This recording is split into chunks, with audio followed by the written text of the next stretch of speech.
আরণ্যক পাঠের ৩০তম পর্বে রইল নাটুয়া বালক ধাতুরিয়ার কথা, যাকে লেখক শেষবারের মতো দেখলেন। আর রইল নাড়াবৈহারের জঙ্গলের শেষ হয়ে যাওয়ার অনুভূতির কথা লেখকের কলমে। আসুন শোনা যাক। এমনই এক বর্ষামুখর শ্রাবণ দিনে ধাতুরিয়া ইসমাইলপুর কাছারিতে আসিয়া হাজির। অনেকদিন পর উহাকে দেখিয়া খুশি হইলাম। কি ব্যাপার ধাতুরিয়া, ভালো আছিস তো? যে ছোট পুঁটুলির মধ্যে তাহার সমস্ত জাগতিক সম্পত্তি বাঁধা, সেটা হাত হইতে নামাইয়া আমায় হাত তুলিয়া নমস্কার করিয়া বলিল, বাবুজি, নাচ দেখাতে এলাম। বড় কষ্টে পড়েছি, আজ 1 মাস কেউ নাচ দেখেনি। ভাবলাম কাছারিতে বাবুজির কাছে যাই, সেখানে গেলে তাঁরা ঠিক দেখবেন। আরো ভালো ভালো নাচ শিখেছি বাবুজি। ধাতুরিয়া যেন আরো রোগা হইয়া গিয়াছে। উহাকে দেখিয়া কষ্ট হইল। কিছু খাবি ধাতুরিয়া? ধাতুরিয়া সলজ্জভাবে ঘাড় নাড়িয়া জানাইল, সে খাইবে। আমার ঠাকুরকে ডাকিয়া ধাতুরিয়াকে কিছু খাবার দিতে বলিলাম। তখন ভাত ছিল না। ঠাকুর দুধ ও চিঁড়া আনিয়া দিল। ধাতুরিয়ার খাওয়া দেখিয়া মনে হইল সে অন্তত 2 দিন কিছু খাইতে পায় নাই। সন্ধ্যার পূর্বে ধাতুরিয়া নাচ দেখাইল। কাছারির প্রাঙ্গণে সেই বন্য অঞ্চলের অনেক লোক জড়ো হইয়াছিল ধাতুরিয়ার নাচ দেখিবার জন্য। আগের চেয়েও ধাতুরিয়া নাচে অনেক উন্নতি করিয়াছে। ধাতুরিয়ার মধ্যে যথার্থ শিল্পীর দরদ ও সাধনা আছে। আমি নিজে কিছু দিলাম, কাছারির লোক চাঁদা করিয়া কিছু দিল। ইহাতে তাহার কতদিনই বা চলিবে? ধাতুরিয়া পরদিন সকালে আমার নিকট বিদায় লইতে আসিল। বাবুজি, কবে কলকাতা যাবেন? কেন বলতো? আমায় কলকাতায় নিয়ে যাবেন বাবুজি, সেই যে আপনাকে বলেছিলাম। তুমি এখন কোথায় যাবে ধাতুরিয়া? খেয়ে তবে যেও। না বাবুজি, ঝল্লুটোলাতে একজন ভূঁইয়ার বাভনের বাড়ি, তার মেয়ের বিয়ে হবে। সেখানে হয়তো নাচ দেখতে পারে, সেই চেষ্টাতে যাচ্ছি। এখান থেকে 8 ক্রোশ রাস্তা।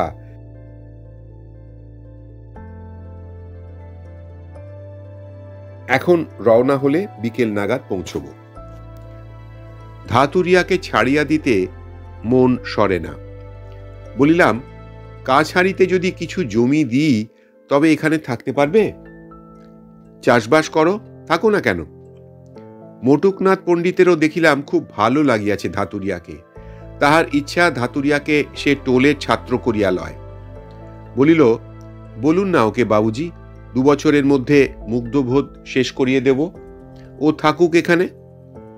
জমি দেওয়ার কথায় ধাতুরিয়া বলিল, বাবুজি, আপনি আমার বড় ভাইয়ের মতো, আপনার বড় দয়া, কিন্তু চাষ কাজ কি আমায় দিয়ে হবে? ওদিকে আমার মন নেই যে। নাচ দেখাতে পেলে আমার মনটা ভারী খুশি থাকে, আর কিছু তেমন ভালো লাগে না। বেশ, মাঝে মাঝে নাচ দেখাবে।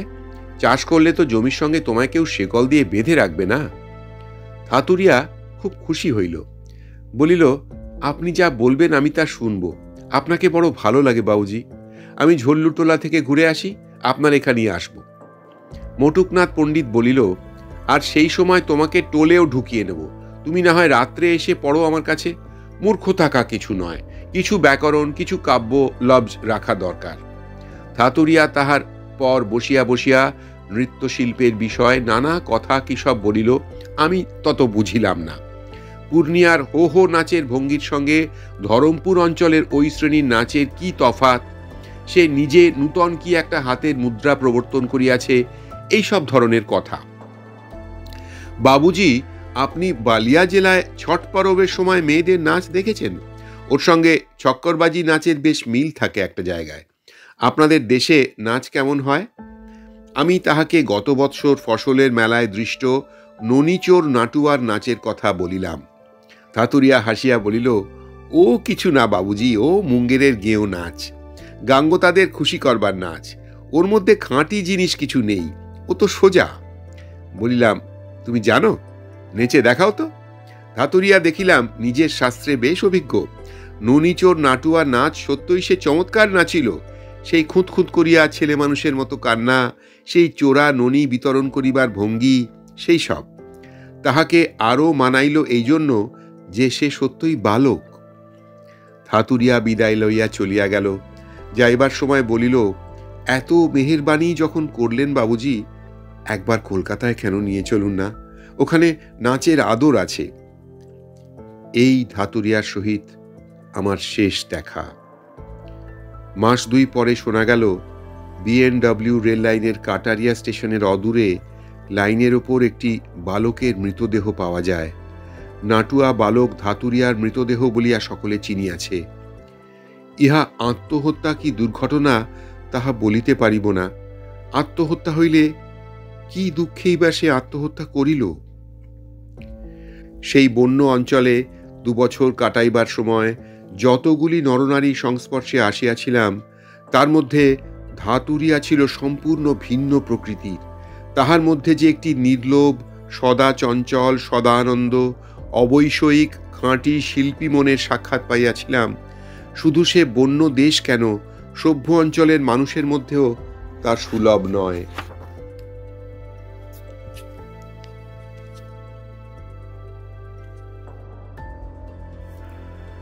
আরও 3 বৎসর কাটিয়া গেল। নাড়াবৈহার ও লবটুলিয়ার সমুদয় জঙ্গলমহাল বন্দোবস্ত হইয়া গিয়াছে।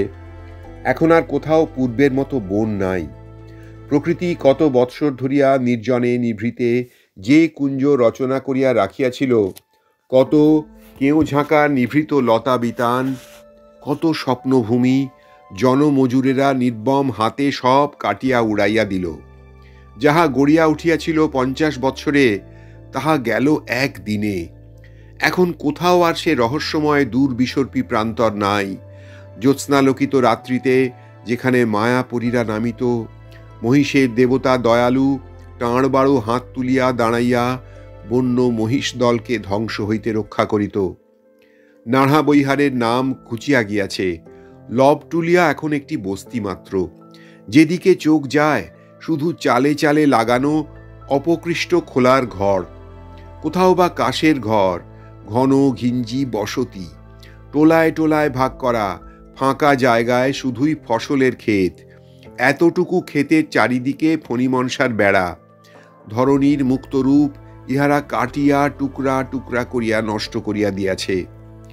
আছে কেবল একটি স্থান, সরস্বতী কুণ্ডীর তীরবর্তী বনভূমি। চাকুরির খাতিরে মনিবের স্বার্থ রক্ষার জন্যে সব জমিতেই প্রজাবিলি করিয়াছি বটে, কিন্তু যুগল প্রসাদের হাতে সাজানো সরস্বতী তীরের অপূর্ব বনকুঞ্জ কিছুতেই প্রাণ ধরিয়া বন্দোবস্ত করিতে পারি নাই। কতবার দলে দলে প্রজারা আসিয়াছে সরস্বতী কুণ্ডীর পাড়ের জমি লইতে। বর্ধিত হারে সেলামি ও খাজনা দিতেও চাহিয়াছে, কারণ একে ওই জমি খুব উর্বরা, তাহার উপর নিকটে জল থাকায় মকাই প্রভৃতি ফসল ভালো জন্মাইবে। কিন্তু আমি রাজি হই নাই। তবে কতদিন আর রাখিতে পারিব? সদর আপিস হইতে মাঝে মাঝে চিঠি আসিতেছে, সরস্বতী কুণ্ডীর জমি আমি কেন বিলি করিতে বিলম্ব করিতেছি। নানা ওজোর আপত্তি তুলিয়া এখনো পর্যন্ত রাখিয়াছি বটে, কিন্তু বেশি দিন পারিব না। মানুষের লোভ বড় বেশি। 2টি ভুট্টার ছড়া আর চীনা ঘাসের 1 কাঠা দানার জন্য প্রকৃতির অমন স্বপ্নকুঞ্জ ধ্বংস করিতে তাহাদের কিছুমাত্র বাধিবে না, জানি। বিশেষ করিয়া এখানকার মানুষে গাছপালার সৌন্দর্য বোঝে না। রম্য ভূমিশ্রীর মহিমা দেখিবার চোখ নাই। তাহারা জানে পশুর মতো পেটে খাইয়া জীবনযাপন করিতে। অন্য দেশ হইলে আইন করিয়া এমন সব স্থান সৌন্দর্য পিপাসু প্রকৃতি রসিক নরনারীর জন্য সুরক্ষিত করিয়া রাখিত। যেমন আছে ক্যালিফোর্নিয়ার জোসেমাই ন্যাশনাল পার্ক, দক্ষিণ আফ্রিকায় আছে ক্রুগার ন্যাশনাল পার্ক, বেলজিয়ান কঙ্গোতে আছে পার্ক ন্যাশনাল অ্যালবার্ট। আমার জমিদাররা ও ল্যান্ডস্কেপ বুঝিবে না, বুঝিবে সেলামির টাকা, খাজনার টাকা, আদায়ের সাল, হস্তবুদ। এই জন্মান্ধ মানুষের দেশে একজন যুগল প্রসাদ কি করিয়া জন্মিয়াছিল জানি না। শুধু তাহারই মুখের দিকে চাহিয়া আজও সরস্বতী হ্রদের তীরবর্তী বনানী অক্ষুণ্ণ রাখিয়াছি। কিন্তু কতদিন রাখিতে পারিব? যাক, আমারও কাজ শেষ হইয়া আসিল বলিয়া। প্রায় 3 বছর বাংলাদেশ যাই নাই। মাঝে মাঝে বাংলাদেশের জন্যে মন বড় উতলা হয়। সারা বাংলাদেশ যেন আমার গৃহ। তরুণী কল্যাণী বধূ যেখানে আপন হাতে সন্ধ্যা প্রদীপ দেখায়, এখানকার এমন লক্ষ্মীচাড়া উদাস ধুধু প্রান্তর ও ঘন বনানী নয়, যেখানে নারীর হাতের স্পর্শ নাই। কি হইতে যেন মনে অকারণ আনন্দের বাণ ডাকিল তাহা জানি না। জ্যোৎস্না রাত্রি, তখনই ঘোড়ায় জিন কষিয়া সরস্বতী কুণ্ডীর দিকে রওনা হইলাম, কারণ তখন নাড়হা ও লবটুলিয়া বৈহারের বনরাজি শেষ হইয়া আসিয়াছে। যাহা কিছু অরণ্য শোভা ও নির্জনতা আছে তখনও সরস্বতীর তীরেই। আমি মনে মনে বেশ বুঝিলাম, এ আনন্দকে উপভোগ করিবার একমাত্র পটভূমি হইতেছে সরস্বতী হ্রদের তীরবর্তী বনানী। ওই সরস্বতীর জল জ্যোৎস্নালোকে চিকচিক করিতেছে। চিকচিক করিতেছে কি শুধু, ঢেউয়ে ঢেউয়ে জ্যোৎস্না ভাঙিয়া পড়িতেছে। নির্জন স্তব্ধ বনানী হ্রদের জলের তিন দিকে বেষ্টন করিয়া বন্য লাল হাঁসের কাকলি, বন্য শেফালি পুষ্পের সৌরভ। কারণ যদিও জ্যৈষ্ঠ মাস, শেফালি ফুল এখানে 12 মাস ফোটে। কতক্ষণ হ্রদের তীরে এদিক ওদিকে ইচ্ছামতো ঘোড়া চালাইয়া বেড়াইলাম। হ্রদের জলে পদ্ম ফুটিয়াছে, তীরের দিকে ওয়াটারক্রফট ও যুগল প্রসাদের আনিত স্পাইডার লিলি ঝাড় বাঁধিয়াছে। দেশে চলিয়াছি কতকাল পরে, এ নির্জন অরণ্যবাস হইতে মুক্তি পাইব, যেখানে বাঙালি মেয়ের হাতে রান্না খাদ্য খাইয়া বাঁচিব। কলিকাতায় একাধ দিন থিয়েটার বায়োস্কোপ দেখিব, বন্ধুবান্ধবের সঙ্গে কতকাল পরে আবার দেখা হইবে। এইবার ধীরে ধীরে সে অননুভূত আনন্দের বন্যা আমার মনের কুল ভাসাইয়া দোলা দিতে লাগিল। যোগাযোগ হইয়াছিল বোধহয় অদ্ভুত। এতদিন পরে দেশে প্রত্যাবর্তন, সরস্বতী হ্রদের জ্যোৎস্নালোকিত বাড়ি রাশি ও বনফুলের শোভা, বন্য শেফালির জ্যোৎস্না মাখানো সুবাস, শান্ত স্তব্ধতা, ভালো ঘোড়ার চমৎকার কোনাকুনি ক্যান্টার চাল, হু হু হাওয়া, সব মিলিয়া স্বপ্ন, স্বপ্ন, আনন্দের ঘন নেশা। আমি যেন যৌবনোন্মত্ত তরুণ দেবতা, বাধা বন্ধনহীন মুক্ত গতিতে সময়ের সীমা পার হইয়া চলিয়াছি। এই চলাই যেন আমার অদৃষ্টের জয়লিপি, আমার সৌভাগ্য, আমার প্রতি কোন সুপ্রসন্ন দেবতার পরম আশীর্বাদ। হয়তো আর ফিরিব না, দেশে ফিরিয়া মরিয়াও তো যাইতে পারি। বিদায় সরস্বতী কুণ্ডী, বিদায় তীরতরু সারি, বিদায় জ্যোৎস্নালোকিত মুক্ত বনানী।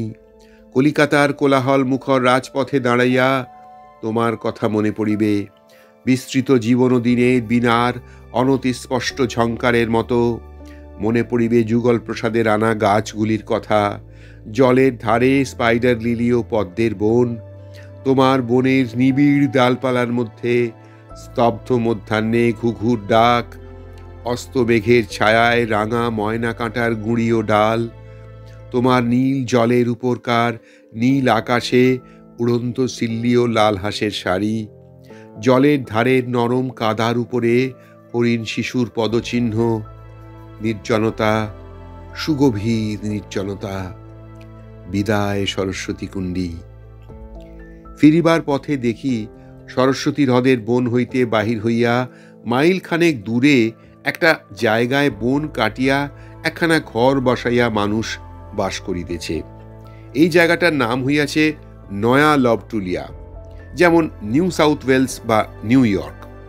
নূতন গৃহস্থ পরিবার আসিয়া বনের ডালপালা কাটিয়া, নিকটে বড় বন নাই, সুতরাং সরস্বতীর তীরবর্তী বন হইতেই আমদানি নিশ্চয়ই।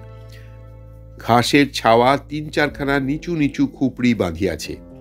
তারই নিচে এখনো পর্যন্ত ভিজা দাওয়ার উপরে একটা নারিকেল কিংবা করুয়া তেলের গলা ভাঙা বোতল, একটি উলঙ্গ হামাগুড়িরত কৃষ্ণকায় শিশু, কয়েকটি শিহড়া গাছের সরু ডালে বোনা ঝুড়ি, একটি মোটা রূপার অনন্ত পরা যক্ষের মতো কালো আঁটো-সাঁটো গড়নের বউ, খান কয়েক পিতলের লোটা ও থালা ও কয়েকখানা দা, খন্তা, কোদাল।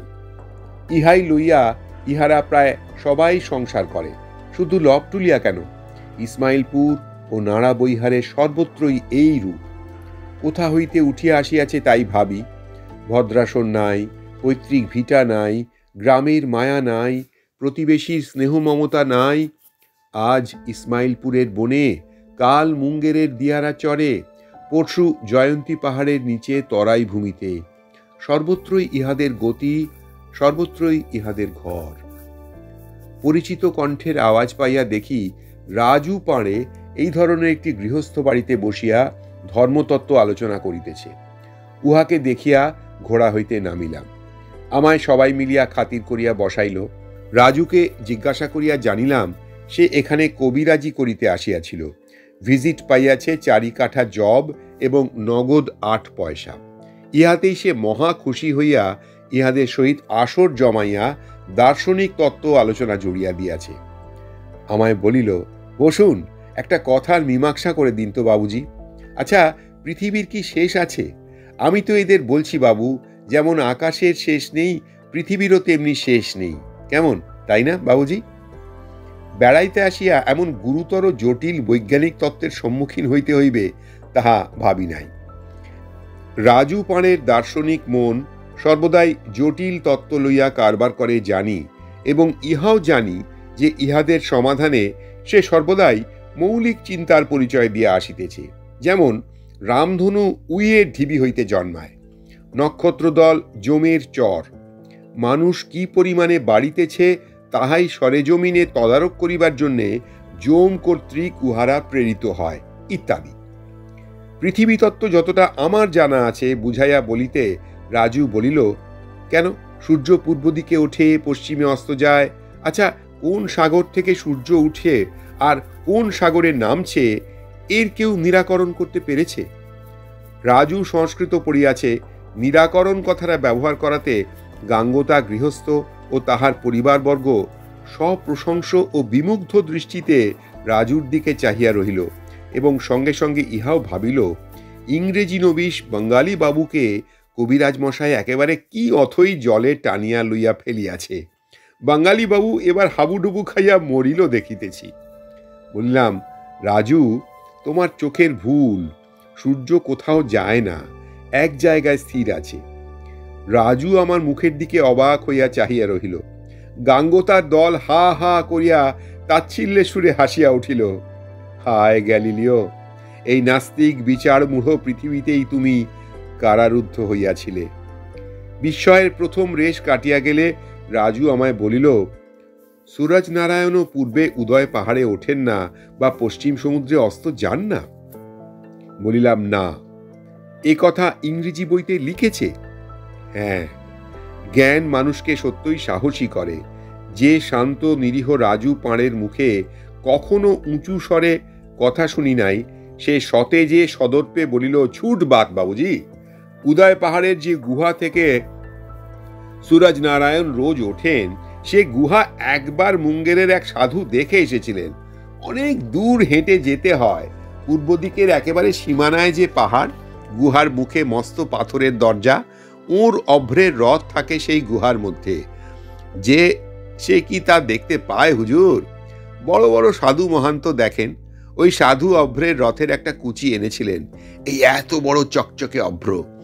আমার গুরুভাই কামতা প্রসাদ সচক্ষে দেখেছেন। কথা শেষ করিয়া রাজু সগর্বে একবার সমবেত গঙ্গোতাদের মুখের দিকে চক্ষু ঘুরাইয়া ফিরাইয়া চাহিল। উদয় পর্বতের গুহা হইতে সূর্যের উত্থানের এত বড় অকাট্য ও চাক্ষুষ প্রমাণ উত্থাপিত করার পরে আমি সেদিন একেবারে নিশ্চুপ হইয়া গেলাম।